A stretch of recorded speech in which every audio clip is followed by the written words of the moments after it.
Salam sejahtera buat sedulur-sedulurku semuanya. Banyak orang percaya saat seseorang wafat, maka semua amalnya langsung terputus. Itu benar, tapi apakah benar sepenuhnya seperti itu? Dalam perspektif umum, ketika seseorang telah wafat, maka berakhirlah amalnya. Itu benar, tapi tidak sepenuhnya benar secara pengetahuan spiritual.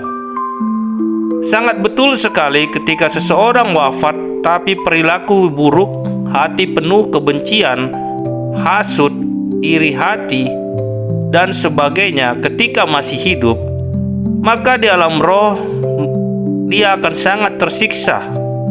Kehidupan rohnya akan penuh dengan penderitaan. Semuanya serba gelap gulita, menakutkan, dan tak jarang roh orang-orang yang berbuat jahat semasa hidup disiksa oleh makhluk-makhluk lain yang jahat, diperbudak oleh iblis dan sebagainya. Karena tidak ada terang cahaya Allah yang maha kuasa di hidupnya, dia asyik dengan caci maki dan kebencian. Tapi karena kiamat belum terjadi, hari penghakiman belum ditetapkan Tuhan yang Maha Kuasa, di alam roh ataupun di alam gaib, roh-roh yang tersiksa itu selalu ada peluang untuk beramal, selamat walau peluangnya sangat tipis. Berikut susunan peluang roh-roh itu selamat kalau ia beruntung. Yang pertama, ada keluarganya yang masih hidup, dan keluarganya ini benar-benar tersambung doanya kepada Allah yang Maha Kuasa, lalu mendoakan rohnya secara terus-menerus dan tulus. Maka roh itu perlahan-lahan akan bergeser ke alam yang lebih terang. Akan tetapi, ini penting, tidak semua orang yang masih hidup bisa memastikan apakah doanya sampai atau tidak kepada yang Maha Kuasa. Yang kedua, ada orang spiritualis mumpuni, peka batin tingkat tinggi, bisa melihat gaib kelas tinggi, dan sehari-harinya doanya sampai kepada Allah. Jika spiritualis tersebut berkenan, ia bisa mengambil roh yang merana dan tersiksa tadi, lalu dididik laku ketuhanan, dibersihkan rohnya dari energi negatif hasil perbuatannya selama hidup, dan roh itu mengikuti spiritualis tersebut.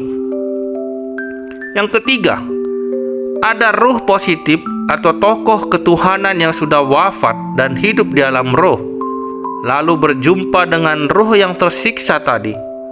Jika roh positif atau tokoh ketuhanan tadi berkenan, maka roh yang tersiksa tersebut dibawa ke tempat yang lebih terang dan dididik laku ketuhanan, menyembah dan memuji Tuhan secara benar, bukan dalam bentuk dogma, doktrin, atau kultus seperti di dunia manusia, tetapi fokus pada kemurnian laku ketuhanan. Masih banyak lagi susunan dan peluang bagi roh yang tersiksa dalam roh untuk selamat, walau peluang itu sangat tipis sekali, kecuali roh itu memiliki keberuntungan. Sejatinya, memang ketika kita masih hiduplah peluang terbesar untuk selamat dalam roh setelah mati, yaitu dengan cara berpikir baik, menata hati, pikiran, bersikap, dan berperilaku baik. Jangan sampai negara lain yang berperang di dunia, tapi kamu malah sibuk mencaci maki.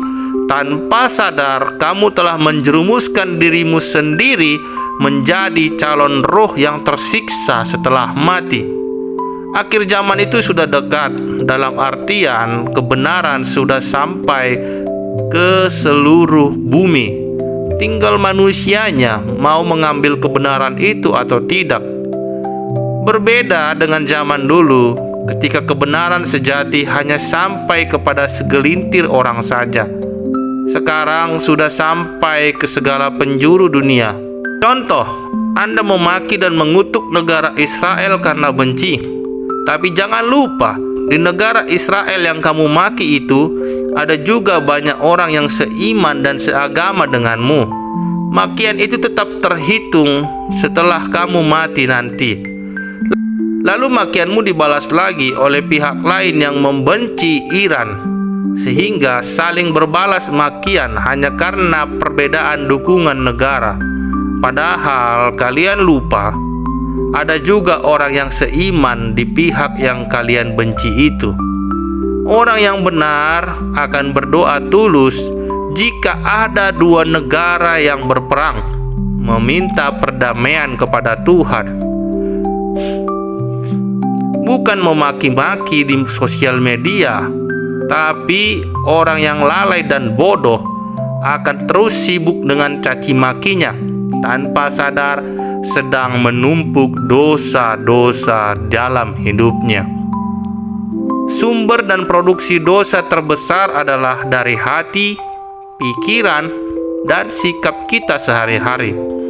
Sumber pahala, kebajikan, dan keselamatan juga berasal dari hati, pikiran, dan sikap kita sehari-hari.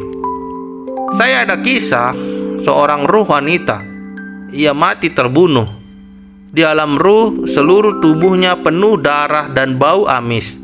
Ia menangis perih selama puluhan tahun, berjalan lunglai ke sana kemari, berharap menemukan orang yang bisa mendoakan dan membimbingnya mengenal Tuhan yang sejati. Wanita ini sebenarnya bukan orang baik semasa hidupnya. Namun lama-kelamaan ia menyadari kesalahannya dan mulai menata hati, pikiran, serta perilakunya. Sayangnya, dalam proses perubahan dirinya itu, ia keburu terbunuh, sehingga waktu taubatnya belum panjang. Akibatnya, ia tetap mengalami penderitaan setelah kematian di alam roh. Namun, karena menjelang kematiannya, ia sudah mulai berubah. Itu menjadi poin penting atas keberuntungannya di alam roh. Walau harus menunggu lama, akhirnya ia menemukan seseorang yang bisa menolongnya keluar dari penderitaan di alam roh. Sekarang, roh wanita itu tinggal bersama penolongnya yang masih hidup. Kegiatannya dalam roh adalah berdoa, meditasi, dan memuji Allah yang sejati. Ia merasa bahagia dan beruntung karena bertemu dengan seseorang yang membimbingnya kepada jalan ketuhanan. Umur tidak ada yang tahu, kematian bisa datang kapan saja. Oleh sebab itu, mulailah menata hati, pikiran, dan sikap Anda sehari-hari, agar di kehidupan berikutnya, kita menjadi orang yang beruntung. Selamat Hari Raya Idul Fitri 1447 Hijriah. Mohon maaf lahir dan batin untuk seluruh penonton yang merayakannya. Menurut kamu, bagaimana pendapatmu tentang hal ini? Apakah doa orang yang masih hidup bisa membantu mereka yang telah wafat? Ataukah tidak ada gunanya mendoakan orang yang telah wafat? Tulis jawabanmu di kolom komentar, dan sampai jumpa di video selanjutnya. Rahayu, rahayu, rahayu.